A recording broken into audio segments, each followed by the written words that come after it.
And I would like to introduce our presenters. So we have Ashley Williams from Student Learning, who is the Student Learning Accessibility Advisor with Accessibility Services at Memorial, and Jason Geary, the Manager of Accessibility Services with Student Life. All right. Thank you, Susan. Thank you very much. Thank you. Thanks everybody for coming. I gotta get in here so I'm on the video.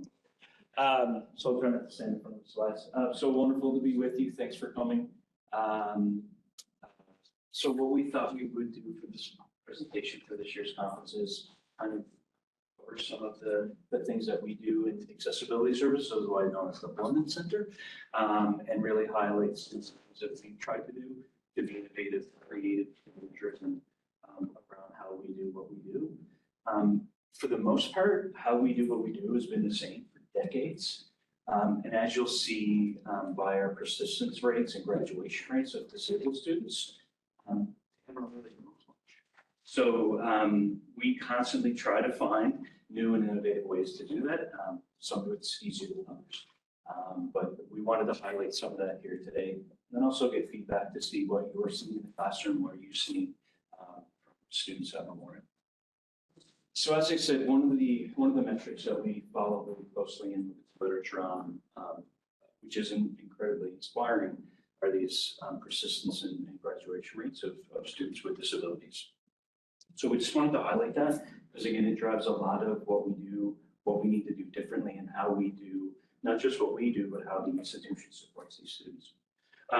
So what we know from literature, despite increasing rates of disabled students or students with disabilities enrolling in post-secondary education, research continues to indicate that they are less likely, so about 2 out of 5, to persist in and successfully complete a post-secondary education compared to their non-disabled peers. So despite increasing numbers, they're still not persisting through and graduating.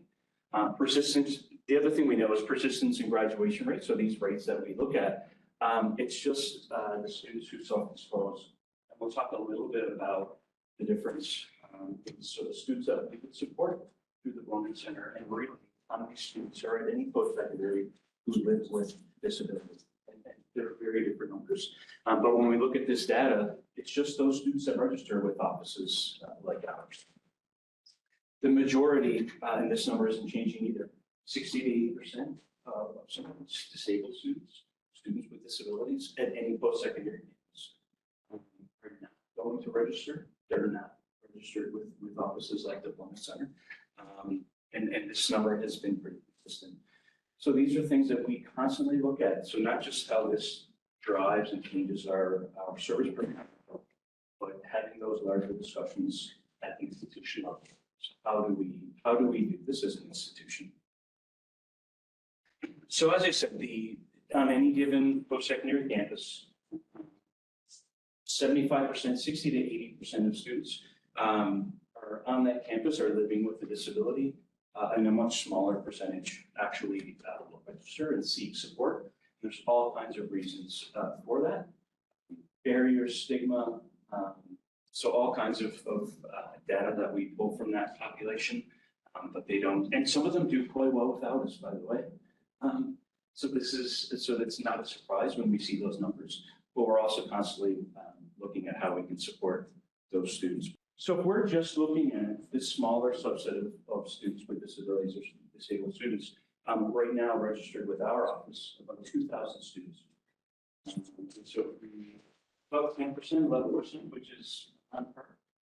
We typically would see at any post-secondary campus, certainly a university, 7 to 11% of the student population. But that's just the students that we support through our office. So the bigger question, and one that we're not answering today, is what does the institution do to support those other students who are here? We know they're here, but they haven't made themselves known. They haven't asked for support, or they don't need our support, or at least they don't know they need our support.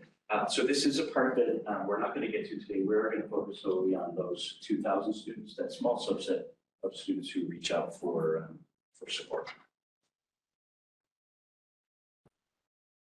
So as I said, how students come to get supported here at Memorial or any post-secondary really hasn't changed much.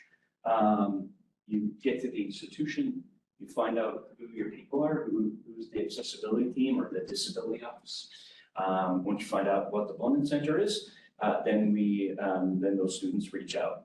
And so it's incredibly, and as we do this work, it's been incredibly transactional. You come with something, we have something you need or want, and we exchange something so that you get what you need. And so we often feel like it's almost like an accommodations vending machine. Come in, you insert your documentation, press B4, and then your accommodations are. And so it can feel like that in a lot of what we do. And we know we can do this better.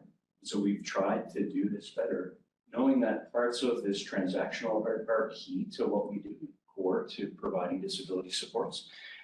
So trying to not make it feel, even from a learner perspective, that this is just this transaction. So what we're hoping to do is highlight what we've done, what we continue to do to make our interactions more transformational. But let's look at what that transactional piece looked like. So when we look at supports over the years, it's been really relying on students coming to us with accommodations. This is really what they're coming for, is I want accommodations. And so here's my documentation. Where's so it's mostly or solely been the provision of accommodations. And it's been kind of a set it and forget it. So the students come in their first year, they get their accommodations and they're like, see ya, because there's so many students. So trying to go beyond that transactional piece has been very challenging. So at certain times of the semester, we could be 2 or 3 weeks, students could be 2 or 3 weeks waiting to see an advisor like Ashley or our other advisors in our office. So it's kind of been like, let's get you set up, out the door next. And so this revolving door. We've also noticed, and the advisors have reported, looking at that transactional piece, limited opportunities to really have meaningful discussions. So not being able to talk about those academic challenges. And by the way, many students, particularly those new incoming students, they don't know what they need. So we've tried to engage in a discussion about, so how do you learn best? Here's my documentation. Just said, come and give you this documentation. So we really limited to what we could do there. Little discussion on building skills, interventions. So what are some things that we can do to help you build some skills around this? The documentation. So a variety of documentation that we received to support students' needs. And we found some of this documentation is very limiting, very brief. Doesn't give us a whole lot of data to inform a support plan. So trying to get that information has been incredibly difficult. And very impersonal. Yeah, very impersonal. And we also found too that students report a difficulty, or in some cases, I didn't know I could come back. So again, it was that with you come once, then you get stamped as a disabled student with accommodations, and then you go on your way. And so we started to feel that in those interactions with students. Yeah, I think a lot of the times too, people don't realize there are other supports because they've only been given accommodations. You might even speak with students and they don't even know what their accommodations are. They give you the paper, you go over and like, oh, I didn't know I had that. Oh, what does that mean? What does that look like? And they're not even understanding what they're asking for, which can be very problematic because are you really getting the appropriate support? So a lot of times too, like those conversations are being had at lower levels. So they're having them for the first time and they're not really even sure how to navigate that. And there are students who show up to meet with their advisors and they learn for the first time that they have a disability. Yes, that's hard. And that happens more often than we would like. How could that happen? Well, they haven't had meaningful conversations about living with a disability, being a disabled learner, what's that look like, what can I do? And so it's some of those interactions can be challenging. So I wanted to share this, slide, because it kind of uncovers a little bit about, if we're just talking about accommodations.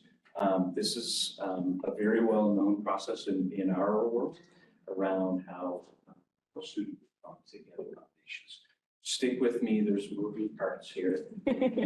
But no sort of. I promise I will try to go slow. So the first thing that our advisors often have to do is disability. Now, it's not the first thing we do. Hey, are you disabled? Come in and chat. But we're the accessibility office, we support students with disabilities. So at some point, this is likely to come up.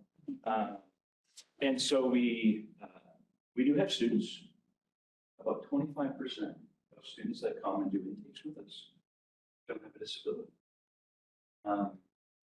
We meet with them, we figure out, if not us, who, because they're looking for support. They're reaching out for something. And so they don't have a disability.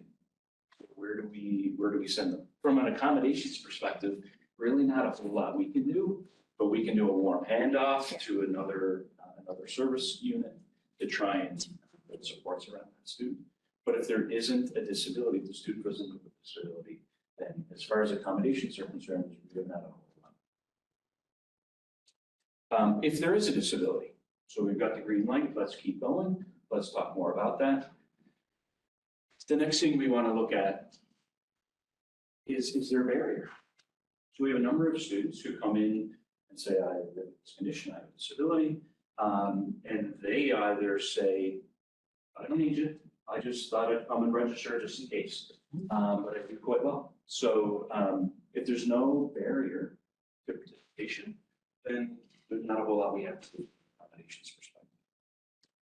If there is a barrier, so they do identify that there is a barrier to like challenges, then we continue the conversation. So then we discuss what are those accommodations. Sometimes in the documentation, it will be outlined what are some suggestions around accommodations. So some providers will say these are the things that might help. In some cases, they go, here's the functional limitations. You figure out, for your purposes, what the accommodation might be. So we often will work with instructors. Many of these accommodations are straightforward, extra time, write your exams over at the Blundon Centre, getting digital copies of slides. They're generally quite reasonable. Where they're not, where there's questions, instructors might call and go, I don't know about this. Or we might have a preemptive discussion with an instructor about, is this a reasonable accommodation?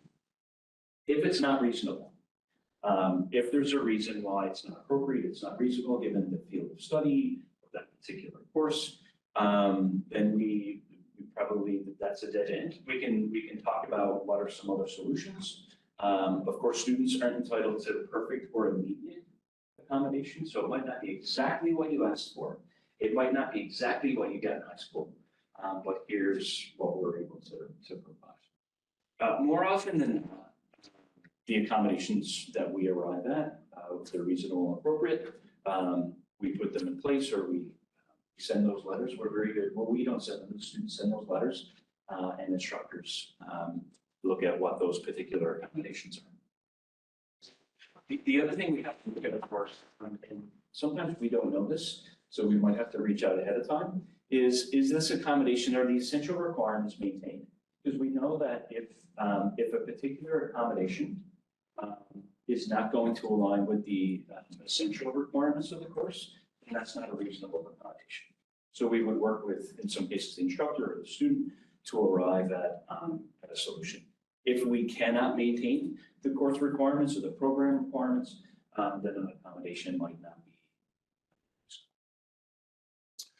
If we deem in consultation with the administration and with the student that we can maintain these essential course requirements, then this is when an accommodation comes into play. So all of that is what we would do, what Ashley and her colleagues would do through sometimes one intake, sometimes another meeting or 3 meetings to determine in consultation with clinicians or the physician and psychologist, what's a reasonable accommodation.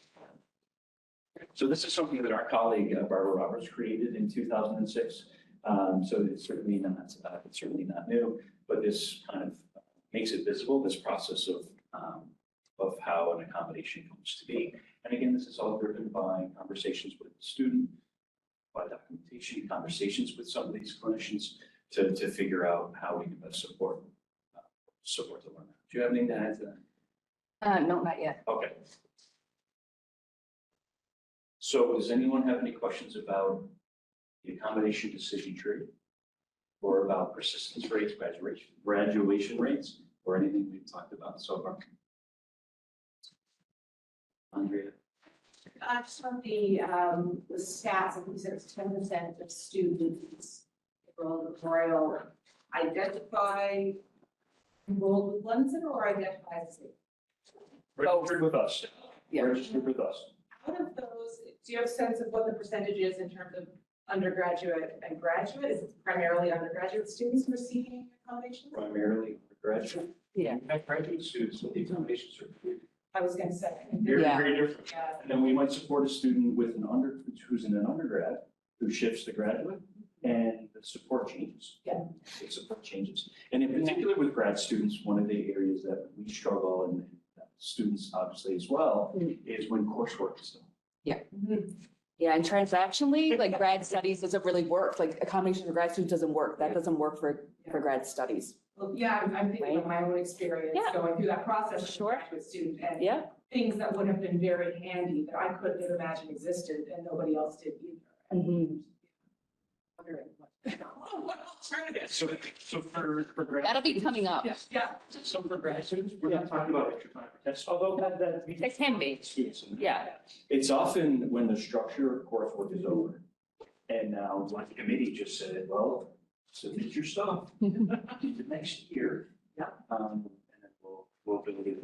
But that's, what primarily.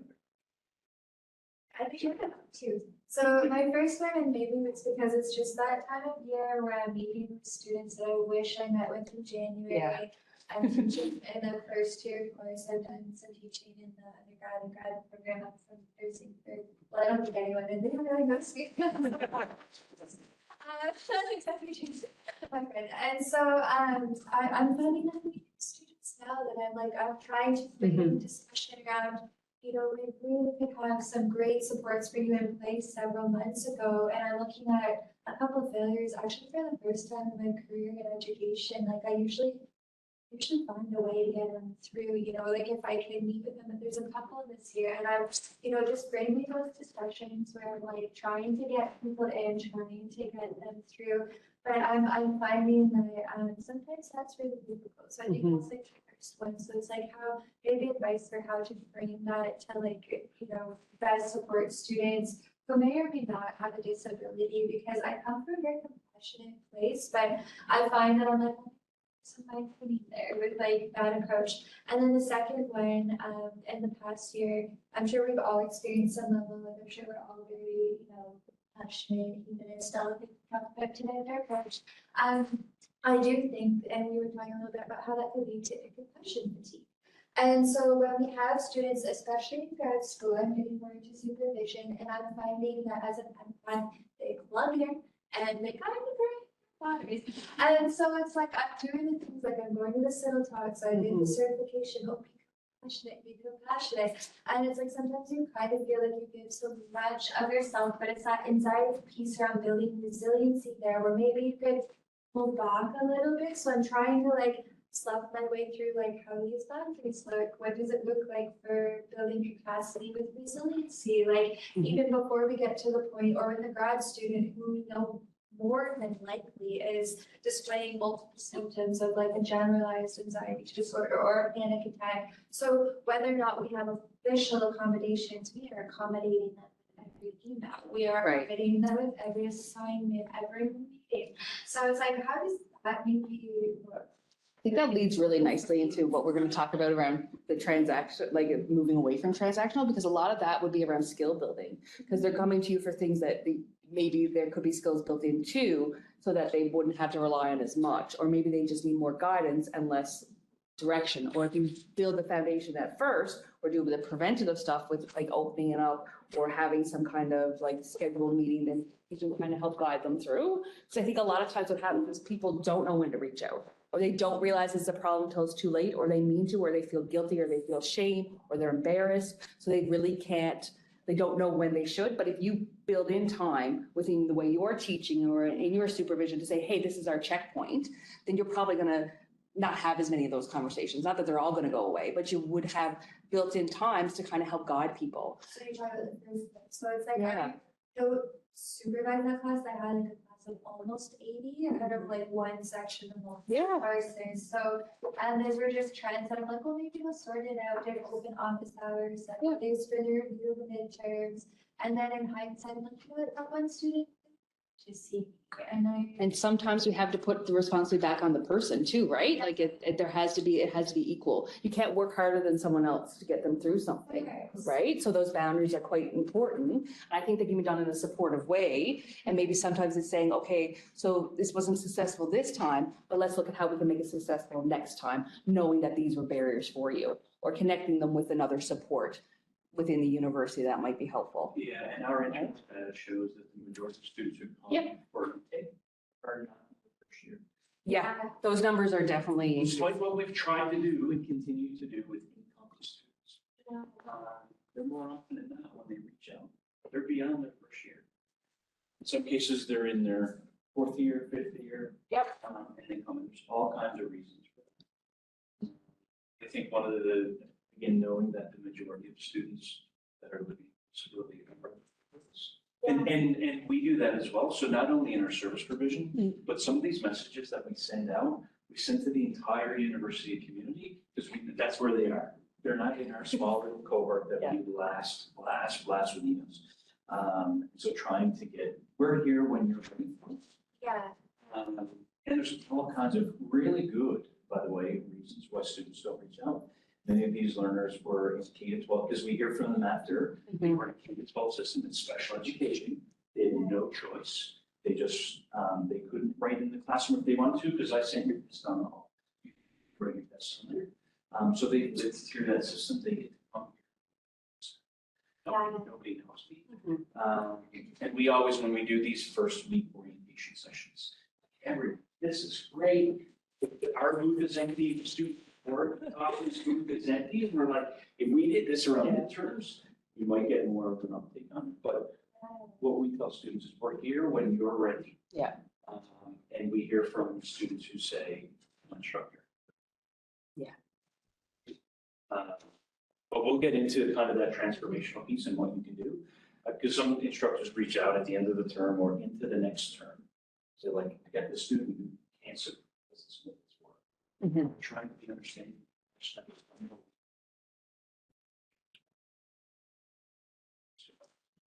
and it's not helpful to the student, No. right? Like that's not supporting the student either.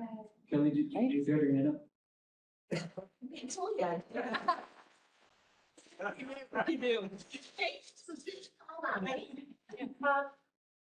I mostly teach first year, so what's something I can do as a first year class to communicate to the students that the Blundon is a welcoming and supportive environment?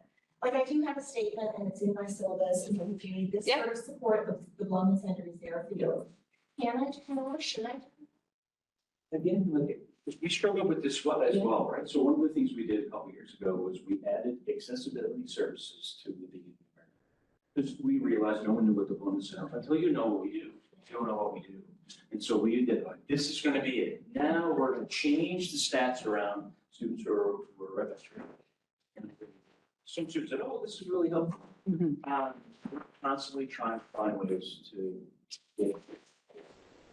I know beyond the syllabus, being an approachable and inclusive instructor, that's it. And having these discussions, having office hours, saying things like, I'm concerned about you. And I'm confident to have that discussion. And we do see a bump in our intake numbers after that first midterm. Yeah. And there's some value in seeing some of those grades at midterm. Students are like, I got this, and then they don't have this. I think collectively we try to get students' attention and but to Ashley's point, they've got to make that step, and that's a hard step. It is a step. But I know our syllabus statements are getting larger and larger and larger. But I think having that statement, but also I think that your approach as an instructor is bigger than just that syllabus statement. So, good question. Yes. Jason, actually, I asked, I've been registered with the Blundon Centre, and actually was my advisor. We're so Yeah, glad you- where I've been without her. Oh, thank you. But a lot of students like me are unaware that they have a disability. And I'm out in the schools advising and recruiting students. Sometimes we meet students that are concentrated or super stressed, and some of the symptoms, I don't know a whole lot, but some of the symptoms I feel like, okay, there might be something. How do we tell them? Maybe we could talk to someone or get diagnosed or get help without sounding condescending. Be very helpful. Yeah. To say, these are lovely folks. I always. Just come and have a conversation. I know you're not smart. Just come and have a conversation with these folks. Yeah. Okay. And to highlight too, like, we don't only just help students, and we're gonna get into that a little bit, but it's not only about the disability. So when someone is struggling, we don't turn them away. Just because there's a no for accommodation doesn't mean there's not a yes for support.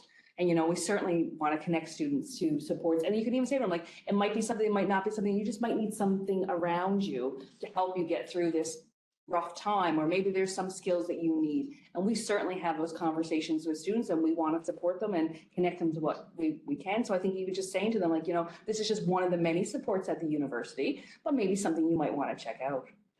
And of course, we know the rates of onset of, in particular, mental illness, Yeah. 18 to 25-year-olds. So we're very aware that there are students who will develop a disability or a mental illness during their time here. And so when we come across these students as well, this is a very challenging level of education. Mhm. And how can someone go through K-12 and not realize they have it? It's Very easily. because it's not just education, it's all the other pieces that you're now managing. Yeah. That I had no idea I had a disability. And we can talk about it on graduation. I just don't want people to feel like, to think like she can have a disability. You know? In a negative way. I just don't want that. I want them to know that I'm coming from a single ear, genuine intent. My statement is often, it sounds like you need some support, Yeah. right? The chance of your first. I can certainly. This is a great crowd to help you figure out what that support is. Check to the Blundon Centre to talk Yeah. to them. Very important to use support. Yeah. And that's- Yeah. because who doesn't need support? Exactly. Yeah. Yeah, and those kind of informal accommodations, we encourage our institution to adopt some different language. Because when someone says informal accommodations, they have all the Blundon Centre. So we've encouraged language like concessions, which instructors do all the time. Yeah. They make concessions and are flexible. And that will likely always continue. Getting a disability is not the only friend. You're getting support for your learning. It is a big one, but finding those formal supports can be a challenge. And we also encourage folks to not shy away from the D word, disability. And it's an important piece to talk about. We know the stigma around, we know the challenges around that. And so just trying to be open as possible and discussion. To see how we. And we know we're so excited to see the number of sessions around universal design for learning. So these are ways that we can just build support naturally for students without having to require them to register with offices like ours to get support.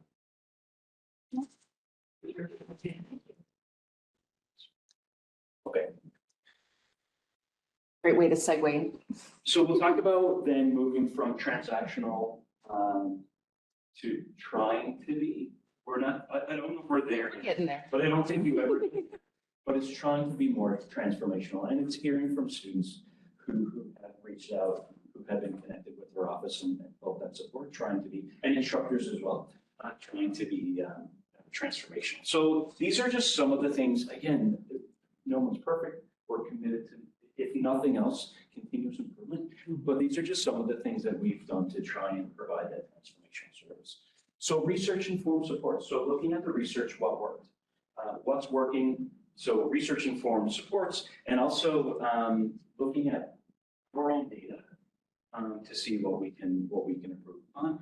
Data-driven decision-making. I think we've got very robust data right now around the students that we support, the instructors that are supporting them as well, and those courses. So looking at that and using that data to inform what we do. The provision of accommodations doesn't go away.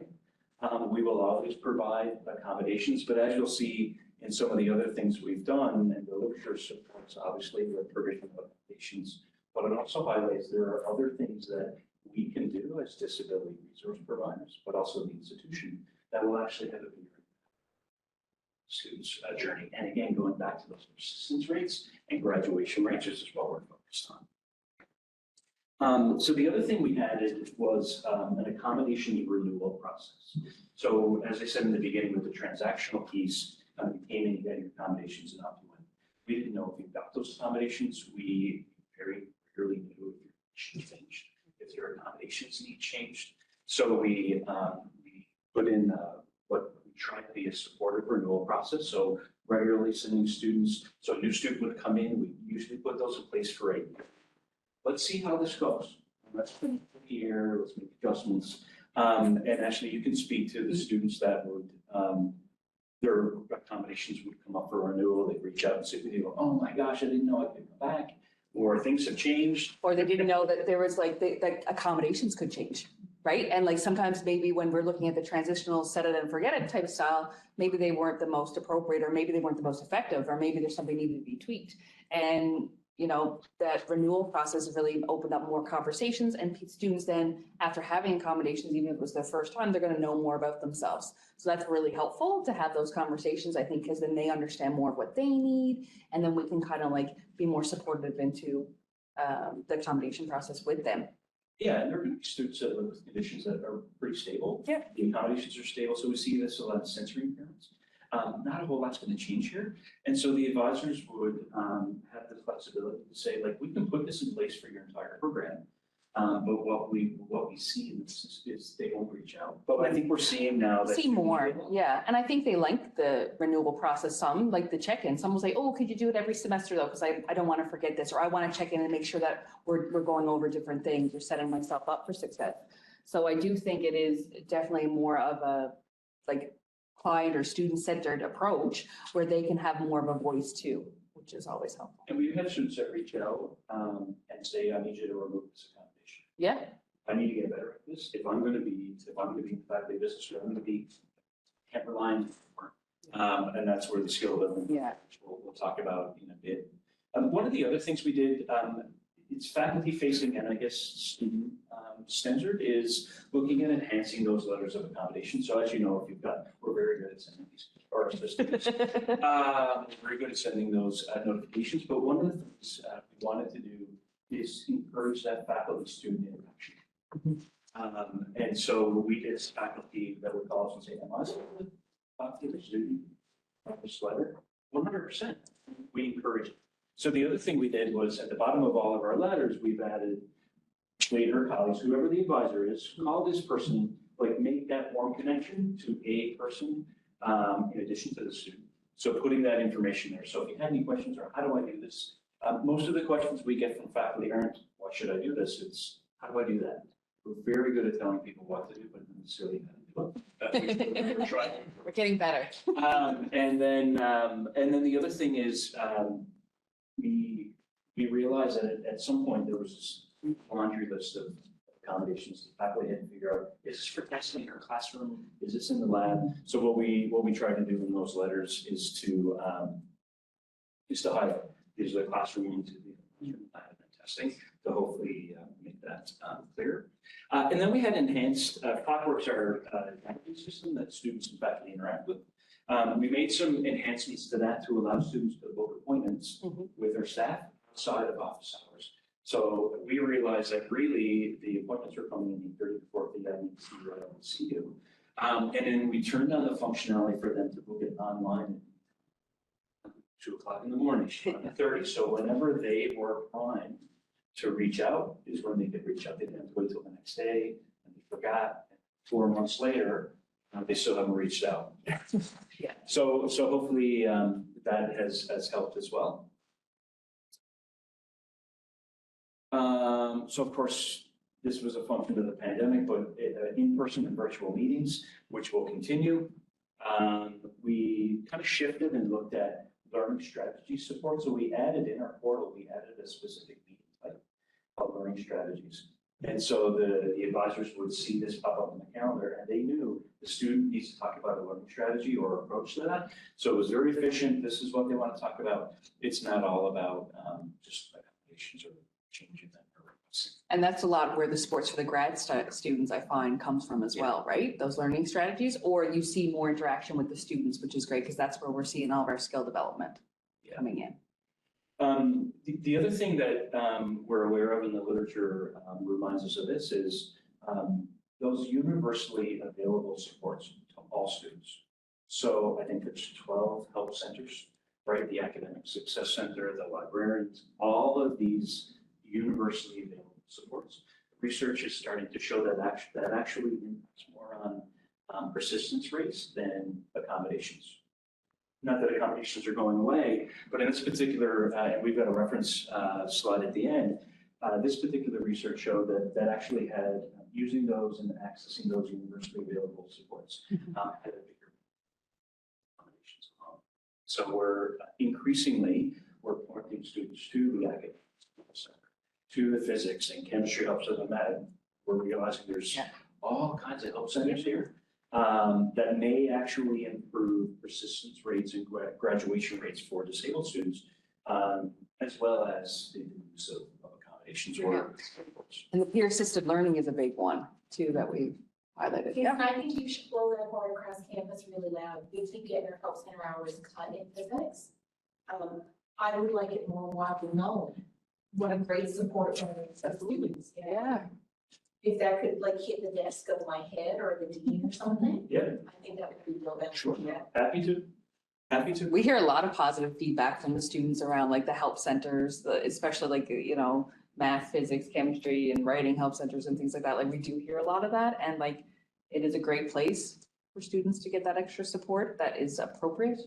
And we of course connect students with tutoring services through grants, but there's all kinds of. There's still tutoring here that's accessible, even like through Hatcher's Commons. I think sometimes too, it's not known. So the numbers are probably not reflecting the need, right? So it is, the word of mouth can certainly do wonders.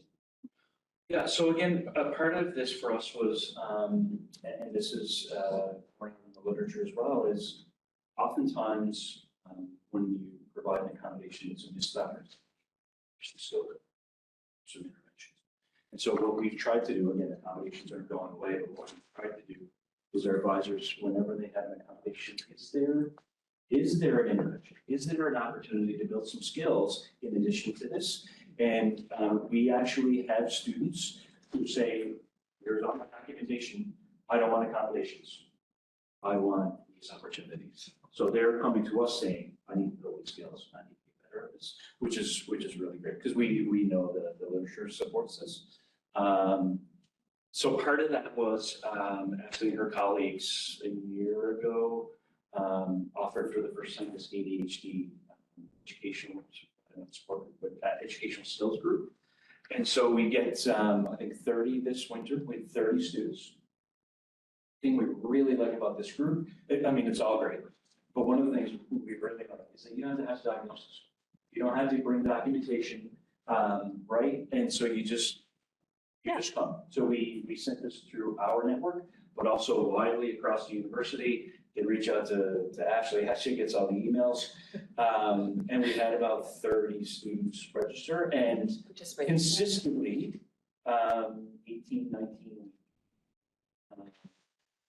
It's very much peer-led. So it's very much like there's a topic and then they are the drivers and I'm just kind of facilitating and interjecting when I need to.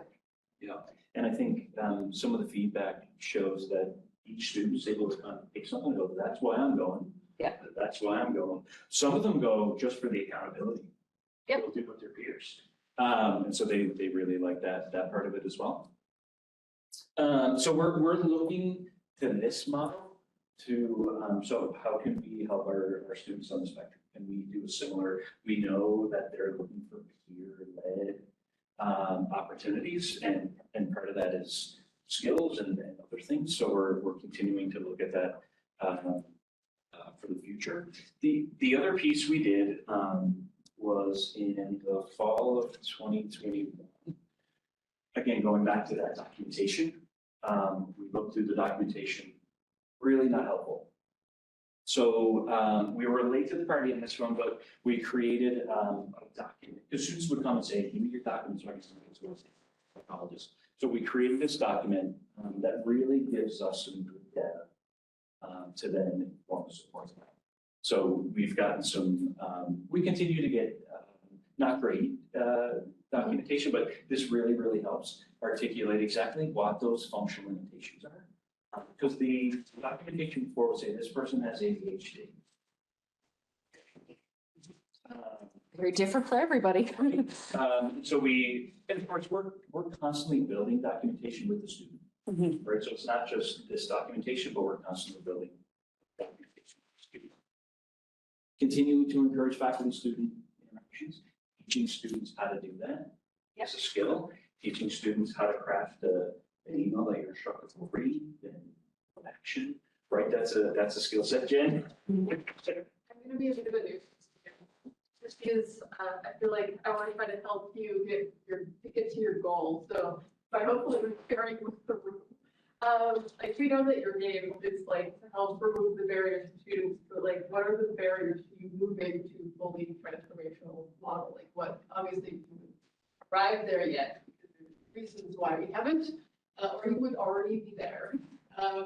So like what do you see that we can help you do that in removing? Who's your we that you refer to? The university. What like Yeah. whoever you want it to be. So it's a great question. I think partly the answer lies at the larger institution, and knowing that we will always support a subset of students. So how can we scale up some of these pedagogies that just meet students' needs? So again, all inclusive design, how can we do that? I think is a big thing. Yeah, and the connections for universal supports, like having those supports, like the peer assisted learning, the help centers and all those, and like making them more accessible to everybody, I think is another way of doing it. Because within the transformational support model, it is more supportive in the sense that you can access more, right? So like, and a piece of that would be the universal supports that go with it. Accommodations there, yes, maybe no, right? But having the more supports within the university and having that sense of belonging for students, I think is where you'll see most, like a better change or more of a success with it. And you'll see better retention rates and people will graduate more and your system rates are be higher as well. Yeah. Thank you for that. And the final thing is about a year ago, through the literature, we became aware of this measure called the academic. And it was written about, it's very new, but it was a way for disability support professionals, disability offices to work with students to find out what are the academic. And so we aren't psychologists, we don't have access to all these tools, but this one was available to disability resource professionals. And I'll let Ashley talk about our journey with the academic impairment measure. And we've had colleagues from student wellness and counseling say, we're going to use that because it's very helpful. I find it very helpful.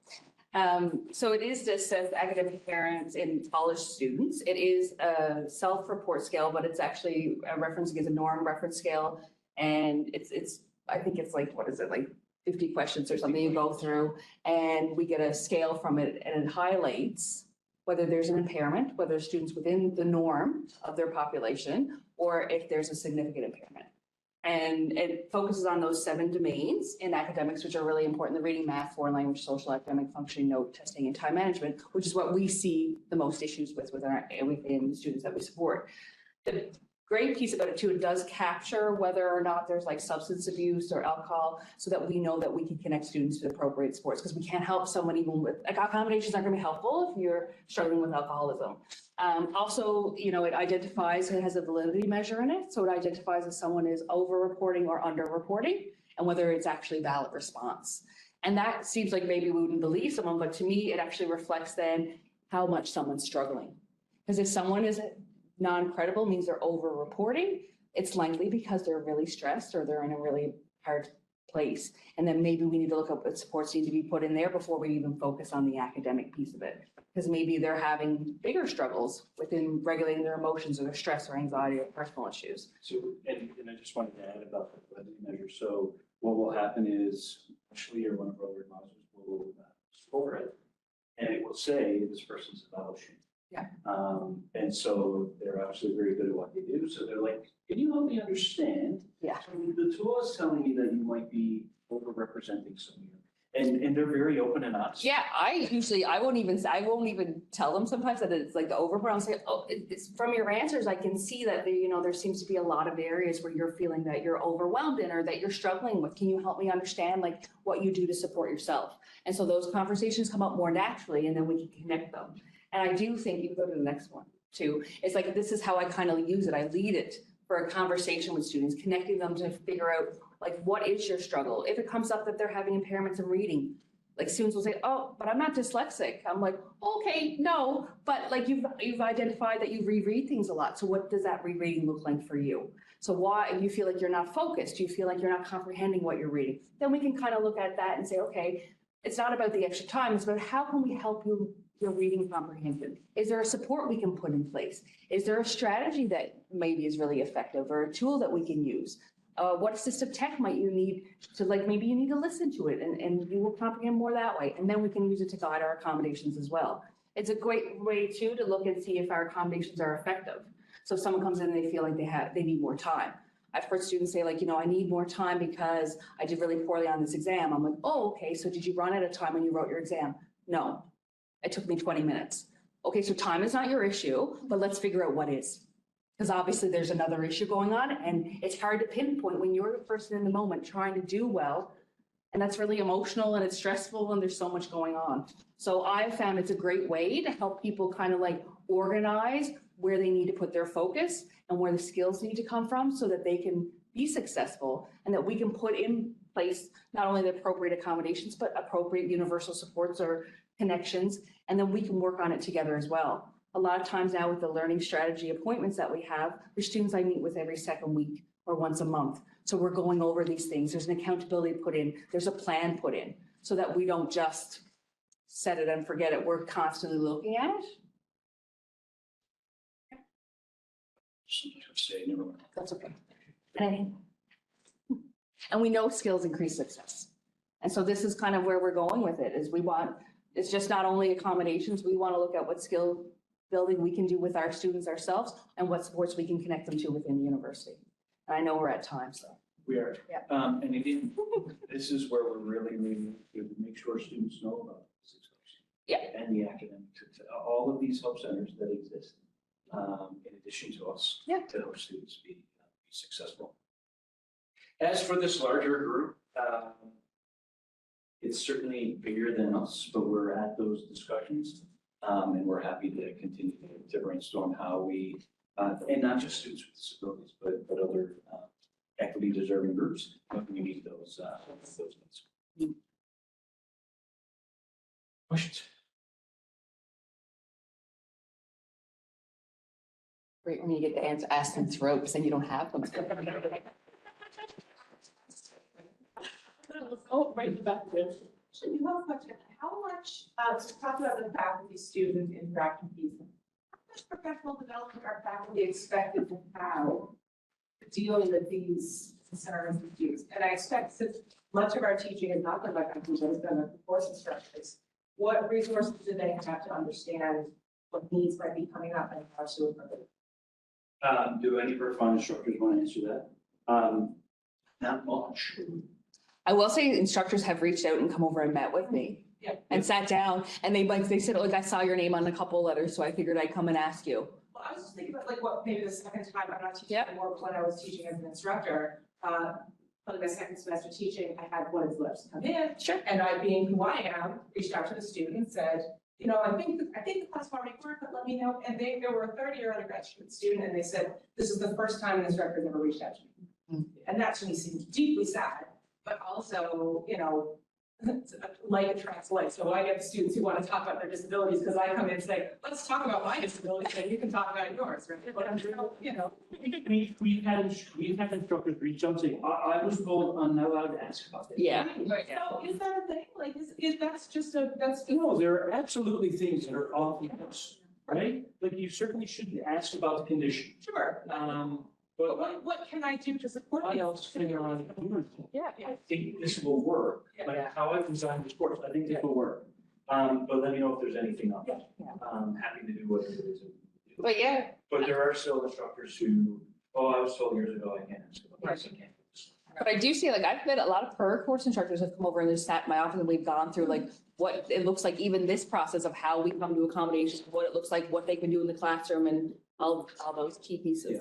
I do apologize, but I do. Oh, yeah, sorry. Really interesting discussion, but we have come to the end of the session and there's another one starting at 2, so I want to give people a chance to be able to move between the building.